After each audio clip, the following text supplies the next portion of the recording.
Assalamualaikum warahmatullahi wabarakatuh. Saya Afia Nur Fadilah dari Program Studi Pendidikan Jasmani Angkatan 2020 Universitas Negeri Jakarta. Di sini saya akan mewawancarai mantan atlet yang bernama Yulina Tikasari Wardah, SPD, tempat tanggal lahir 12 Juli 1989, pendidikan S1, pekerjaan PNS Kemenpora sebagai pelatih, prestasi tertinggi kejuaraan dunia tahun 2012. Izin teh, izin bertanya, bagaimana awal mulai ketika mengenal pencak silat dan bagaimana juga proses ketika dalam meraih prestasi yang pernah teteh capai tersebut? Pertama mengenal pencak silat itu dulu ketika SMP. Mohon maaf ya suaranya Ya. agak terganggu. Yang pertama ketika SMP itu dulu kan masih caturulan ketiga. Dulu sempat pesantren namun gagal, hanya 2 kali caturulan. Terus sebenarnya sih awalnya dipaksa sama orang tua. Kebetulan ayah itu memang guru olahraga ya. Awalnya dipaksa supaya nggak main terus ya. Awalnya dipaksa. Kami itu 4 bersaudara. Kebetulan saya sama 2 adik saya itu dimasukkan di klub pencak silat namanya Perguruan Tinggi Pusat Indonesia. Di sana awalnya ya itu dipaksa pulang sekolah, terus harus ke tempat latihan. Sampai sempat memang suka pura-pura tidur, itu dibangun-bangunin gitu, dipaksa untuk latihan silat. Ya memang mungkin awalnya dari keterpaksaan ya, keinginan orang tua yang memang harus mempunyai kegiatan supaya nggak main terus dan sebagainya mungkin ya. Terus proses-proses latihan ya dijalani ya, awalnya dari keterpaksaan terus jadi terbiasa, malah jadi ya kalau nggak latihan ya jadi ada Yang kurang? Iya, ada yang kurang, ada merasa sesuatu yang bersalah gitu ya. Itu dia awalnya keterpaksaan, terus lama-lama menikmati terus mempunyai kebanggaan diri ya. Yang namanya dulu itu pas kejuaraan dapat medali, terus di upacara maju ke depan dikalungkan oleh kepala sekolah, itu mempunyai kebanggaan tersendiri. Itulah jadinya timbul rasa ya latihan itu kewajiban gitu. Itu sih. Pertanyaan selanjutnya nih teh, kendala atau keluh kesah nih selama teteh berproses, terus sama pengalaman terbaik ketika pada saat meraih prestasi gitu. Terkait keluh kesah sih sebenarnya saya sendiri merasa jarang sih keluh kesah, bisa dibilang enggak, kecuali memang pernah di titik yang jenuh sekali gitu, kayaknya latihan terus gitu ya. Itu aja sih jenuh. Tapi memang kalau saya pribadi gitu ya, ketika jadi atlet suka nulis dulu itu kan jarangnya HP, gadget gitu ya, belum ada kayak sekarang lah gitu. Dulu adanya buku diary ya, jadi ya zaman anak zaman dulu gitu ya, diary gitu kan, hari ini begini, latihan begini. Memang ketika ada di titik jenuh itu ya, yang saya lakukan yaitu ya baca lagi buku yang dulu saya buat, bagaimana memang proses-proses yang saya jalani, terus kegiatan-kegiatan yang saya jalani, pertandingan yang saya jalani. Jadi ketika saya dapat juara, apa yang sedang saya lakukan, kondisi hati saya seperti apa, saya suka ya baca-baca lagi. Kadang itu yang membuat saya wah, saya ini mau jadi juara dunia, masa iya cuman latihan begini aja udah ngeluh, masa iya cuman sampai segini doang. Nah, itu flashback lagi ke belakang bahwa tujuan kita di dunia silat, tujuan kita jadi atlet itu ya punya tujuan gitu. Jadi balik lagi ke sesuatu yang udah pernah kita catat gitu. Pengalaman terbaiknya nih Teh? Pengalaman terbaik, sebenarnya di setiap momen itu pasti ada pengalaman ya.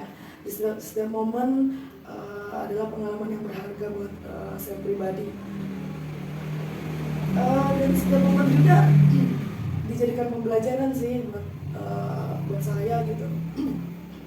Tapi untuk momen-momen yang sangat berkesan buat saya yaitu ketika saya bisa jadi juara PON. Jadi proses untuk jadi juara PON itu memang sangat panjang, terus banyak lika-likunya, banyak pro dan kontranya, banyak berantem sama diri sendirinya, banyak yang dikorbankannya. Jadi mungkin juara PON itu yang berkesan buat saya gitu sampai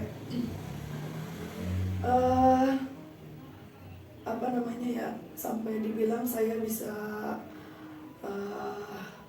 membuat orang tua saya tuh meneteskan air mata yang memang kebahagiaannya itu nggak bisa diungkapkan dengan kata-kata gitu ya. Jadi mungkin gambarannya itu ya berkesannya karena ya kalau di ungkapanku kayaknya bisa nangis gitu, merinding, nangis gitu karena prosesnya yang sangat luka-liku lah, banyak perjalanan, banyak perjuangannya untuk mencapai juara PON itu. Selanjutnya Teh ya, target untuk kedepannya nih dalam membangun prestasi anak-anak. Kebetulan saya ini adalah statusnya yaitu ya pelatih, dan alhamdulillah juga diangkat menjadi pegawai negeri dari kementerian, juga dari pencaksilat gitu. Di sini saya bertekad ya untuk menciptakan ya tingkat-tingkat selanjutnya gitu. Diri saya sendiri ya target saya juara pelajar, alhamdulillah sampai pelajar tingkat tertinggi di nasional sudah, mahasiswa juga sudah, PON-nya sudah, kejuaraan dunia sudah, pelatnas juga pernah mencicipi gitu. Yang belum itu ya saya pengen juara Asian Games karena memang ya sebenarnya saya pengen sekali juara Asian Games gitu. Target saya dulu SEA Games gitu ya, target di catatan saya. Dan itu belum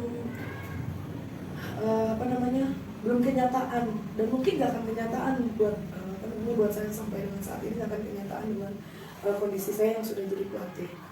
Dan inginnya saya mencetak dan menciptakan atlet yang memang bisa melebihi pencapaian saya gitu.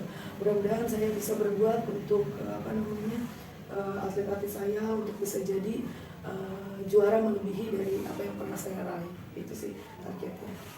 Terakhir nih Teh, motivasi buat Pia sendiri ya, sama motivasi untuk yang nonton video ini nantinya,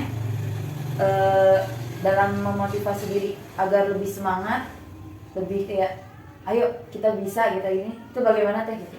Kan pasti latihan itu kan jenuh apa gitu. Iya. Untuk segala sesuatunya, untuk Pia juga teman-teman adik-adik yang masih berproses, yang masih berjuang, jika kita ingin jadi atlet ya jangan nanggung-nanggung ya. Kenapa jangan nanggung-nanggung ya? Tuliskan mimpi Pia, mimpi teman-teman itu di hitam di atas putih. Kenapa ketika kita lupa akan mimpi kita, akan tujuan kita bisa flashback lagi ke catatan kita yang pernah kita toreh, mimpi kita yang pernah kita toreh, kita bisa flashback lagi, bisa kita ingat lagi tujuan kita. Itu sih yang harus pertama kita lakukan. Yang kedua yaitu juara itu indah sampai tidak bisa diungkapkan dengan kata-kata. mungkin hanya air mata yang bisa mengungkapkan keindahannya itu ya, hanya rasa yang bisa menggambarkan bahwa keindahan seorang menjadi seorang juara. Maka dari itu ya kejarlah jadi juara. Dan apa yang bisa kita lakukan untuk menjadi juara ya, yang sering kita bilang sama Pia, ya jadi seorang juara itu ya kumpulkanlah kemenangan-kemenangan kecil dari hal apa, hal pergaulan, hal disiplin jadi juara untuk diri sendiri ya, yang terkecil itu kan jadi juara untuk diri sendiri. Makanan seorang juara, bangun seorang juara, istirahat seorang juara. Pokoknya segala sesuatunya dari hal yang terkecil kita menjadi juara untuk diri kita sendiri, menjadi lebih baik lagi untuk diri kita sendiri. Ya dari hal itu insya Allah kita bisa menggapai juara yang besar ya dari situ. Dan ingat, seorang juara itu selalu mencari solusi ya, dan seorang pecundang itu selalu mencari alasan ya. Mungkin itu yang dapat kita sampaikan. Semoga Pia sukses untuk prestasinya, untuk kehidupannya, dan semoga juga yang melihat percakapan kita pada pagi hari ini semoga bisa terinspirasi dan bisa menjadi lebih baik, sukses ke depannya, dunia akhirat. Gitu. Terima kasih Tetika atas waktunya. Pia, mohon maaf atas kesalahan kata Pia kalau kurang berkenan ya Teh. Ya, siap. Sekian dari saya. Wassalamualaikum warahmatullahi wabarakatuh. Waalaikumsalam warahmatullahi wabarakatuh. Oke. Terima kasih ya Teh. Oke, siap.